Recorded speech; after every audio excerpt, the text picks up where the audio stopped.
ኦሮሚያ ምድር ላይ ኦርቶዶክስ መኖር አልቻለም። ጥቁር ቀዩ ነጭ አይሆንም ባንዲራ ያ ተጨባጭ ምኒልክ ገዳይ እንደሆነ። ሰላም ውድ የዩቲዩብ ተመልካቾቼ፣ ዛሬም ደግሞ በዩቲዩብ ቪዲዮ ወደ እናንተ ተመልሼ መጥቻለሁ። ሁሌም እንደምታደርጉት የቪዲዮ መረጃ ለብዙ ሰዎች እንዲደርስ ላይክ እና ሼር በማድረግ እንዲጀምሩ ስል በሉል እግዚአብሔር ስም ጠይቃለሁ። ወቅታዊና አዳዲስ መረጃ ሀገራችን ኢትዮጵያን ተዋህዶ ሃይማኖታችን በተመለከተ ዛሬም ወቅታዊና አዳዲስ መረጃዎችን ወደ እናንተ ማድረስ ዝግጅታችንን ጨርሰን መተናል። እንደምናደራችሁ፣ እንደምንዋላችሁ፣ እንደምናመሻችሁ በያላችሁበት ሰዓት አቆጣጠር አሚን አምላካችን የሉል እግዚአብሔር ስም የተመሰገነ ይሁን። በመዲናችን አዲስ አበባ አድዋ ድል በዓልን ለማክበር የወጡ ኦርቶዶክሳውያን ባለማተቦች ምን ገጠማቸው? እንደነዚሁም ደግሞ አርሲ ላይ የሚገኙ ባለማተቦች እየተገደሉ ነው። ዛሬም ድረስ አርሲ እየጮኸች ትገኛለች። አቡነ ናትናኤልም ወጥተው የሰጡት መግለጫ አለ። ከሲኖዶሱ መግለጫ በላይ እንግዲህ የአቡነ ናትናኤል መግለጫ ትኩረትን ስቧል ማለት ነው። ቴዲ አፍሮም እንግዲህ የተናገረው ነገር አለ። አዳነች አቤቤ የሚያስተላለፈችው መልእክት አለ። እነሱ መልእክቶችን እናስመለከታችሁ ይሆናል። አርሲ ደክሟታል። ዛሬ አርሲ ላይ ብዙ ኦርቶዶክሳውያን ባለማተቦች እየወጡ ባለው መረጃ መሰረት እየተገደሉ እንደሆነ ያለው መረጃ ያመለክታል። ጧትም እንደተመለከታችሁ ቪዲዮ ላይ ደውለን አርሲ ላይ የሚገኙ ኦርቶዶክሳውያን ባለማተቦችን ለማነጋገር ሞክረን ነበረ ማለት ነው። እግዚአብሔር አምላክ ለሀገራችን ለኢትዮጵያ ደጉም ጊዜ ያምጣልን። ምኒልክ አደባባይ ላይ እንግዲህ አድዋ ድል በዓል በደማቅ ሁኔታ እንደሚከበር ከዚህ በፊት ሁላችንም የምናውቀው ነው። በመጡት ዓመታት ግን እዛ ላይ የሚካሄደው በዓል እንግዲህ እየቀረ እየተሰረዘ መሆኑን እየተመለከትን እንገኛለን። ተመልክተን እንመለስ። መጨረሻ ላይ ሐሳብ ተሰጥቶበት ይሆናል። ወደ ቪዲዮቹ።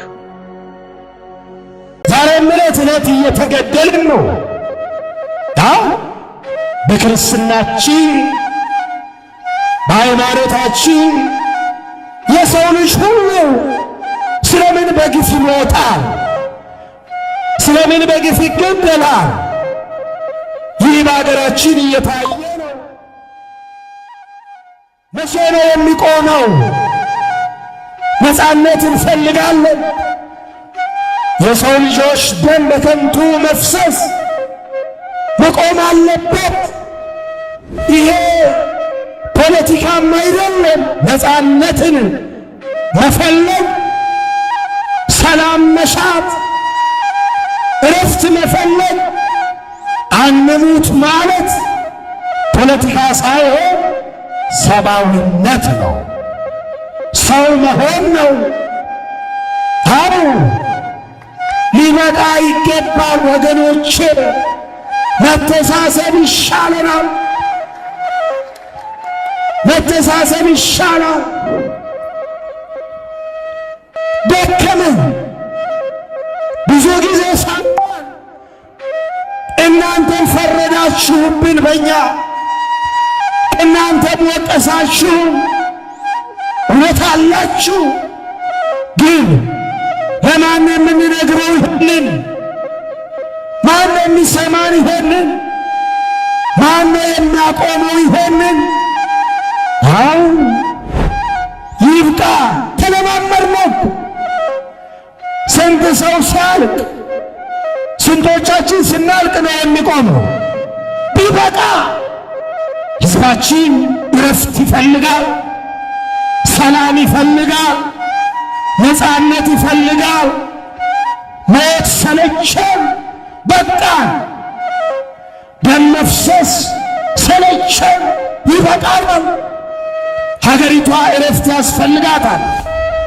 እንዲህ አይነት እኩይ ተግባር፣ እንዲህ አይነት ኢሰብአዊ ድርጊት ታሪክ ይቅር የማይለው ተተኪ ትውልድን ዋጋ የሚያስከፍል ተገቢ ያልሆነ እግዚአብሔር የማይወደው ሰውም የማይፈልገው ኢሰብአዊ ድርጊት፣ የሰው ልጅ ደም በከንቱ ማፍሰስ፣ ይሄ እኩይ ተግባር በማንም ዘንድ የተወገዘ ነው፣ የተጠላ ነው። ክርስትና መከራ፣ ክርስትና ያጠብቃታል። በመከራ እንጠነክራለን፣ በመከራ እንበዛለን፣ በመከራ አንቀነስም። አይታችን ተበልተን እናልቃለን እንጂ በመነቃቀፋችን፣ በመሰዳደባችን፣ በመወዳደሳችን፣ አንዱ ባንዱ መፍረዳችን፣ ተለያይተን ለየብቻ ስንሮጥ ለየብቻ እየተበላን እናልቃለን እንጂ ዋጋ የለውም።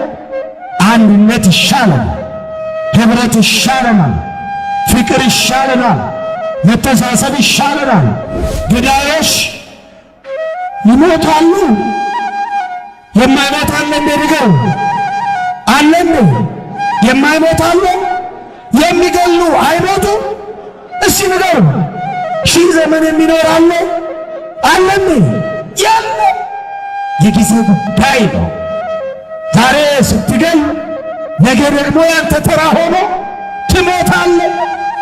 ዛሬ ሌላውን ትቀብራለህ፣ ነገ ሌሎች ይቀብሩሃል። ይኸው ነው። ሰማይ ስማ ምድር አድምጭ። ክርስቶስ የሞተለትን ክርስቲያን በየሜዳው መግደል ዋጋ ያስከፍላል።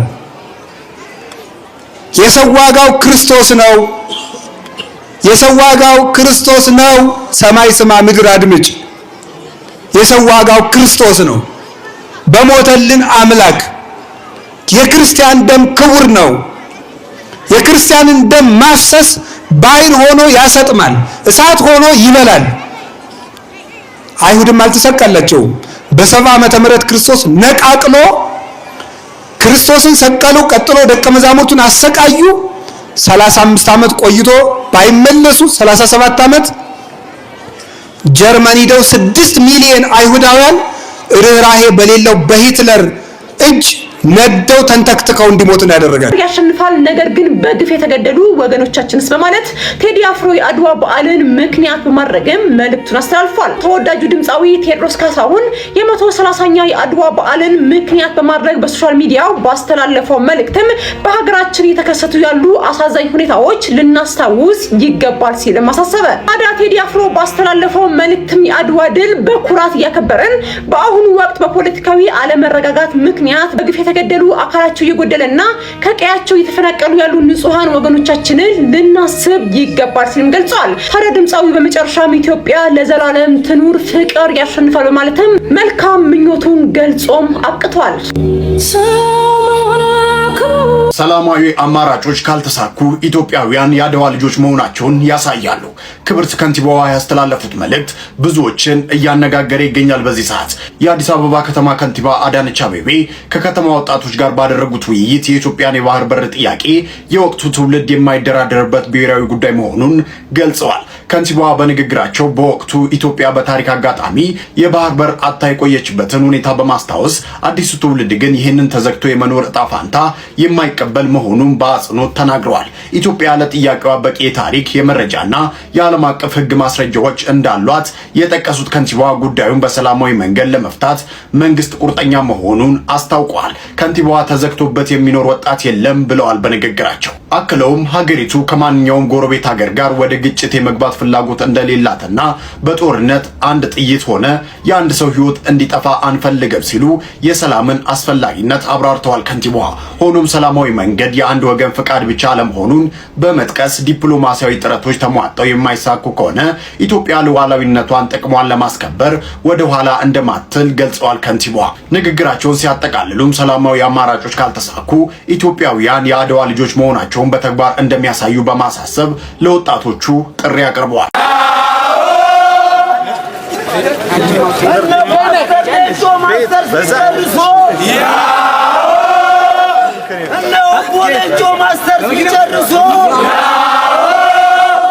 የአዲስ አበባ ልጅ ላይ ጥፍሩ ላይ አይደርሶ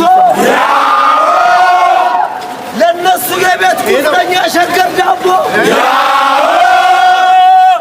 ለነሱ የቤት ቁስለኛ ሸገር ዳቦ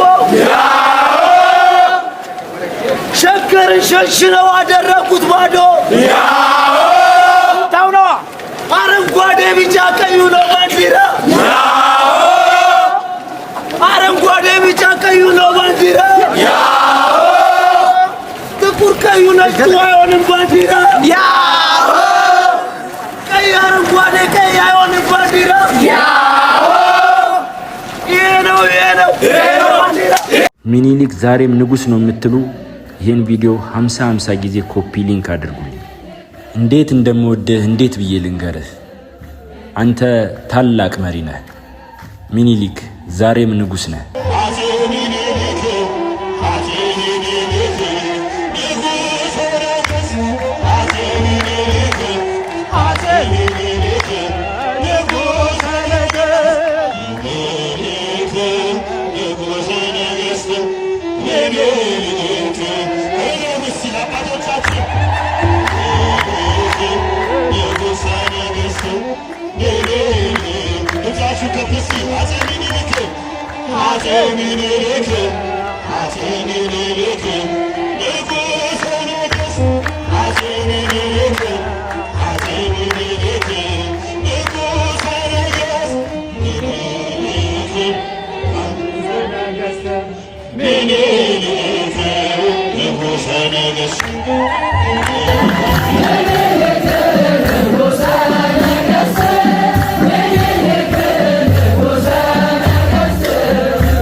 ያያዘው ማይክ ነጥቀን አላውን እውነትም መናገር ጀምረናል። በተጨባጭ ምኒልክ ገዳይ እንደሆነ የምታየው በልጆቹ ነው ማለት ነው። ይሄው ልጆቹ እምዬ ነው የሚሉት፣ የተደበቁት ኢትዮጵያ ባንዲራ ስር ነው የሚዘፍኑት፣ የሚያሸረግዱት ለምኒልክ መንፈስ ነው። ቀማኛ ርስት አስፋፊ ከሆኑ ሰውየውም ርስት አስፋፊ ቀማኛ ነው ማለት ነው። አባቱ ከዲያብሎስ ከሆነ እኮ የአባቱን ስራ ነው የሚሰራው። እነሱ የአባታቸውን ስራ ነው የሚሰሩት፣ የዲያብሎስ ወኪል ናቸው ማለት ነው። ኦሮሚያ ውስጥ ተቀምጦ ግን ኦሮሞን ሰብራለሁ፣ ኦሮሞን አጠቃለሁ፣ ኦሮሞ ላይ ተንኮል ሰራለሁ የሚል ግን ተዘቅዝቆ መሰቀል አይደለም ተዘቅዝቆ እንደዚህ ፍየል እንደዚህ ቢገዘገዝ ምንም አይመስለኝም። ይሄን የሚያደርጉት ግን ኦሮሚያ ውስጥ ያሉ የጽንፈኛ የአክራሪ አማራ ወኪሎችና እነዚህ ፋኖ የተባሉ ናቸው። ኦሮሚያ ውስጥም የተዘገዘጉ የተሰገሰጉ ጽንፈኛ አክራሪ አማራ የመንፈስ ልጅ የሚኒሊክ የመንፈስ ልጅ እነዚህን አርገ መስመር ማስያዝ የምትችለው አንድ ስትሆን፣ ምክንያቱም ከባድ ነው። ኦሮሚያ ውስጥ ኦሮምኛ ይችላሉ፣ ኦሮምኛ ያወራሉ፣ እንትን መስለው ነው የሚያጠቁ። እንደነ ሀብታሙ አያሌው እነሱ የጌይ መንፈስም አለባቸው። ስለዚህ መጨረሻ ላይ እና ሀብታሙ አያሌውን የሚከተል ሰው መጨረሻ ላይ የጌይ መንፈስ ነው።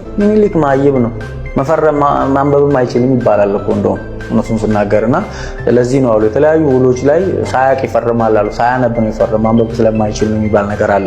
ኦሮሞ ርቦት አይደለም ከዚህ አድዋ ድረስ ይሄዶ ይዘመተው ምን አገባው? ኦሮሞ እኮ ኦሮሚያን አስከብሮ መኖር ይችላል። ይሄን የአዲስ አበባ ሰገጤም እኮ ሰጋቱራ እንዲበላ ማድረግ ይችላል በ3 ቀን ውስጥ።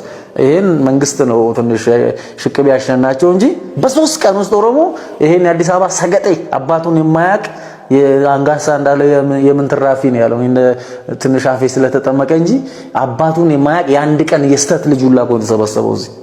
ስለዚህ ይሄን ልኩን ማስገባት ይችላል። ለኦሮሞ በጣም ኢዚ፣ ያው እግዚአብሔር ምስክር በጣም ኢዚ።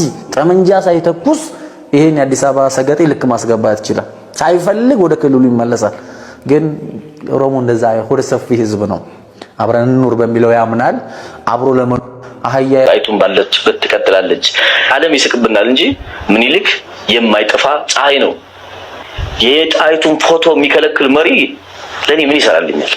አንዳንዱ ዘላለማዊ ታሪክ ለመስራት ይፈጠራል፣ አንዳንዱ ደግሞ ዘላለማዊ ቂም ለመያዝ የተፈጠረ ሰው አለ።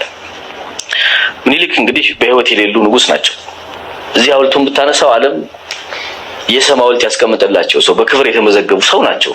ኢትዮጵያን ከነ ታሪኳ የማይወድ ሰው። ኢትዮጵያ ታሪኳ ሁሉ ያማራ ነው። ኢትዮጵያ ታሪክ የላትም። ኢትዮጵያ 100 ዓመቷ ነው እያለ የሚያወራው ትልቅ ሰው የኦነግ ስራ አስፈጻሚ ኮሚቴ አባል የነበረው አቶ ቀጀላ መርዳሳ ነው። አሁን የቱሪዝም ሚኒስትር ነው። እሱ በሚመራው ስብሰባ ባልቻ አባ ነፍሶ ወይም ባልቻ ሳፎንና ጠቅላይ ሚኒስትር አብይ ነው እያሳየን ያለን። የበታችነት ከተሰማ ዛፍ ላይ ወጣ ይላል አነስታይን። ዛፍ ላይ ብትወጣ እንኳን ያሱ ሊጠፋ አይችልም። በውጊያ የሌለ ፎቶ እዛ ጋር ምን ይሰራል? አሁን እየተደረገ ያለው ግን የታሪክ ቅሚያ። ምኒልክ በሌለበት ሌሎቹን ማክፈር ምን አመጣው? ምኒልክን ስለጠላው በምኒልክ ቦታ አንተ አትቀመጥም አይደል? ስጋ ስታዝ፣ ጥብስ ስታዝ ሽንኩርት የሌለበት ቅቤ ያልበዛበት ምናምን ልትል ትችላለህ። ጥብስ ስታዝ ግን ስጋ የሌለበት አትልም አይደል? አድዋን ያለ ምኒልክ መጥራት፣ አድዋን ያለ ጣይቱ መጥራት ማለት ስጋ የሌለበት ጥብስ እንደማዘዝ ነው።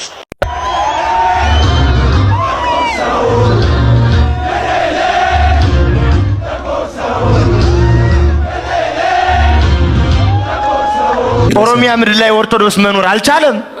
ተሰደዱ ክርስቲያኖች። ለምን? ዜጋ አይደሉም? ማመን አይችሉም? በፈለጉት ማምለክ አይችሉም? የነፍጠኛ ታቦት ይውጣልን። ማን እንዴ ጎበዝ? ይቺ ቤተክርስቲያን በደሏ ምንድነው? እኛ ክርስቲያኖች ራሱ ምንድነው የበደል ነው? ምንድነው የበደልነው? ዝም ማለት፣ መረጋጋት፣ እንዳበሩት አለማበድ፣ ሀገሬ ህይወቴ ማለት፣ ታሪኬ ማለት ወንጀል ነው? ይሉናል፣ ዝም አለ። ያቃጥሉናል፣ ዝም አለ። ይፈጁናል፣ ዝም አለ። ያፈናቅሉናል፣ ዝም አለ። ዝም አለ። በጅምላ ቤተክርስቲያን ያቃጥላል፣ ዝም አለ። እስኪ ልጠይቃችሁ ኦርቶዶክሳውያን፣ ይሄ ህይወቷ ቤተክርስቲያን አንድነቷ ዝም አሰኛት ህይወቷ እንጂ እንደባለጉት ብንባልቅ እንኖራለን ወይ? ታስታውሳላችሁ? ጀዋር ተከበበ። ማን ከበቡ? እነሱ። ለምን ተከበበ? እኛ ታረድነ እንዴ? የተከበቡ እነሱ፣ ምን ታረድ እኛ ስንታረድ ለምን? ኦርቶዶክስ እሺ ተውት። ሃጫሉ ሞተ፣ ኦርቶዶክስ ነው፣ ወንድማችን ነው። ባይሆንም ደግሞ የሀገር ሰው ነው፣ ሊሞት አይገባው። ማን ገደለው? እነሱ። ስለገደሉት ማን ሞተ? እኛ። የተቃጠልን እኛ፣ የሞትን እኛ። እንዴ አልበዛም በደሉ? አልበዛም ወይ? ቀንበሩ ከበደን። እኔ ግን እንደዚህ ፖለቲካ ምናምን ነገር አይመቸኝም።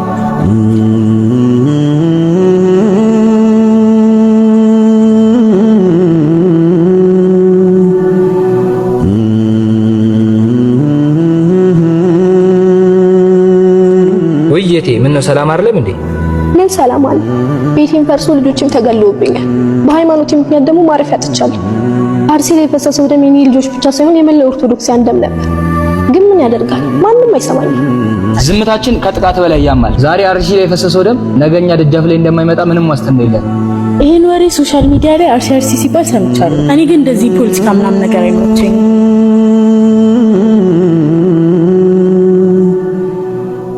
ፍትህ የዘገየበት ህዝብ ተስፋ ይቆርጣል። ተስፋ የቆረጠ ህዝብ ለሀገር ስጋት ነው። በአርሲ ኦርቶዶክሳውያን ላይ የደረሰ ያለው መከራ የታሪክ ጠባሳ የሆነ ነው። መንግስት የዜጎችን ህይወት የመታደግ ቀዳሚ ኃላፊነቱን ሊወጣ ይገባል። ንጹሃን በሃይማኖታቸው ምክንያት የሚታረዱበት ዘመን ሊበቃ ይገባል። የቤተክርስቲያን ስደት ይቁም። እናንተስ አባቶች ቃላችሁ እንደ ሴፍቲ ቁርጥ እንደ ጋሻ ሊከላከል ሲገባ ለምን መግለጫ ብቻ ሰጣችሁ? ለንጹሃን መጮህ ሰብአዊነት እንጂ ፖለቲካ አይደለም። ፍትህ አርሲ ኦርቶዶክሳውያን። መንግስት አይደለን ነገር ዜጎቻችንን አንጠብቅም። አባት አይደለን ነገር አናውግዝም። በምንስ አግባብ በምንስ ሁኔታ የአርሲ ኦርቶዶክሳውያን ባለማተቦች ዛሬም ይጣራሉ? አዎ እነኛ የአርሲ ኦርቶዶክሳውያን ክርስቲያን ባለማተቦች በሃይማኖታቸው ምክንያት ዛሬም እየተገደሉ እየተጨፈጨፉ ይገኛሉ። አንተማ ክርስቲያን ነህ እየተባለ የአርሲ ክርስቲያን ዛሬም ደሙ እየፈሰሰ ይገኛል። እንደ አባት የሚሆናቸው አባት ይፈልጋሉ። እንደ እረኛ የሚሆናቸውን እረኛ ይፈልጋሉ። በጎቼ በተኩላ ተበላ ብሎ የማያይን የሚመለከት አባት ይፈልጋሉ። እነኛ የአርሲ ኦርቶዶክሳውያን ክርስቲያኖች ዛሬም ደማቸው እየፈሰሰ ነው። ዛሬም እየጣሩ ይገኛሉ። አቤት የሚላቸው ሰሚ አካል ግን የለም። አባቶች እንደሆነ ጥቅምና ስልጣናቸው ሲነካ ብቻ ነው ጥቁር ልበስ እንዲሁን ብለው ከፊት የሚያሰልፉን። ዛሬ ግን የአርሲ ባለማተቦች ክርስቲያኖች ታቦታቸውን ተሸክመው ወደ ከተማ ሲሰደዱ አይተው እንዳላየ እየሆኑ ይገኛሉ። እነኛ የአርሲ ኦርቶዶክሳውያን ክርስቲያን ባለማተቦች ዛሬም ደማቸው እንደ አቤል ደም እየተጣራ ይገኛል። በጫካ ውስጥ ሆነው እነሱ ይሄንን መልእክት ካስተላለፉ እናንተ ስለምንስ ኮፒ ሊንክ ሼር ሪፖስት እያደረጋችሁ ለህዝበ ክርስቲያኑ እንደዚሁም ለሚመለከተው አካል አታደርሱልንም? ፍጥሞ ረድኤት ቅዱስ ጊዮርጊስ በጦርነት ላይ ኃይለ ማርያምን አጼ ምኒልክን በመርዳት ያደረገው ተአምር ይሄ ነው። ኮፒ ሊንክ ሼር ሪፖስት እያደረጋችሁ ለሌሎች አዳርሱት። እንኳን ለዚህ ታላቅ በዓል በሰላም አደረሳችሁ። ይህ በዓል ለኛ ለኦርቶዶክስ ተዋሕዶ ሃይማኖትና ለአፍሪካውያን በሙሉ የድል በዓላችን ነው። ከጌታችን ከኢየሱስ ክርስቶስ ልደት ከ1854 ዓመት በኋላ የኢትዮጵያ ንጉሠ ነገሥት ዳግማዊ አጼ ምኒልክ በነገሰ በ26ኛው ዓመት የምኒልክ የጦር አለቃ ገበየው ድል ካደረጋቸው በኋላ እንደገና ምኒልክን ወግተው ኢትዮጵያን በቅኝ አገዛዝ ሊገዙ የሮም ሰዎች መጡ። ከዚያም በኋላ የኢትዮጵያ ንጉሠ ነገሥት ዳግማዊ አጼ ምኒልክ ሀገሬ ኢትዮጵያን ወዳለሁ የሚል ኢትዮጵያዊ ሁሉ በአስቸኳይ ይነሳ፣ መስቀል ሞቱንም ተሸክሞ ይከተለኝ፣ እግዚአብሔር የወሰነልንን የባህር ወሰን አልፎ ሀገር የሚያጠፋ ሃይማኖት የሚለውጥ ጠላት መጥቷልና ሲል አዋጅ አስነገረ። ዳግመኛም በፈረሶቻቸው መቃብር ላይ በጦራቸው በጋሻቸው ላይ የመስቀል ምልክት እንዲያደርጉ ወታደሮቹን አዘዛቸው።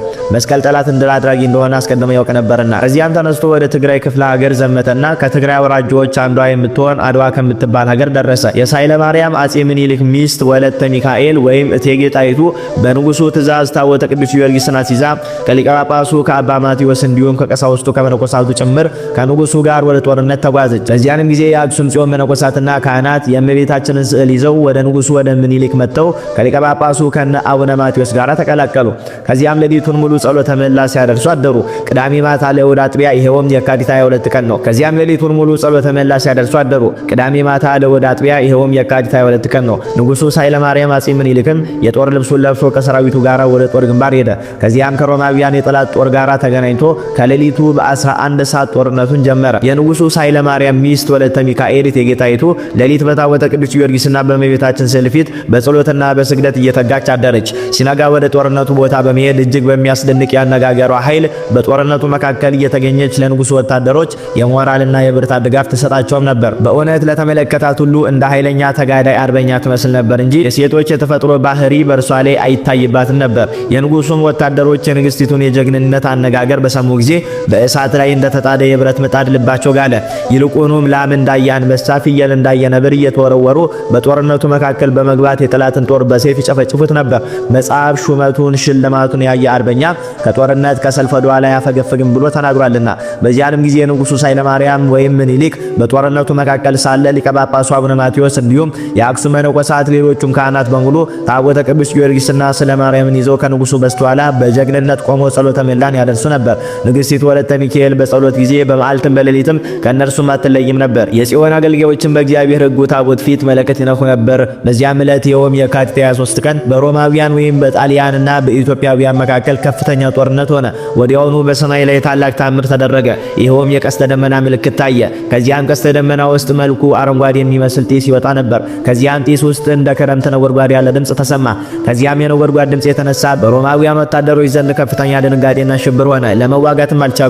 ይልቁኑም ኃያሉ ገባሬ ታምር ቅዱስ ጊዮርጊስ በአንባ ላይ ፈረሱ ተቀምጦ ከነፋስ ሩጫ ይልቅ እየፈጠነ በአየር ላይ በተገለጠ ጊዜ በግንባራቸው ፍግም እያሉ ወደቁ። የኢትዮጵያ ሕዝብ አምላካቸው ሊራዳቸው መጣ። እንግዲህ ማን ያድነናል አሉ።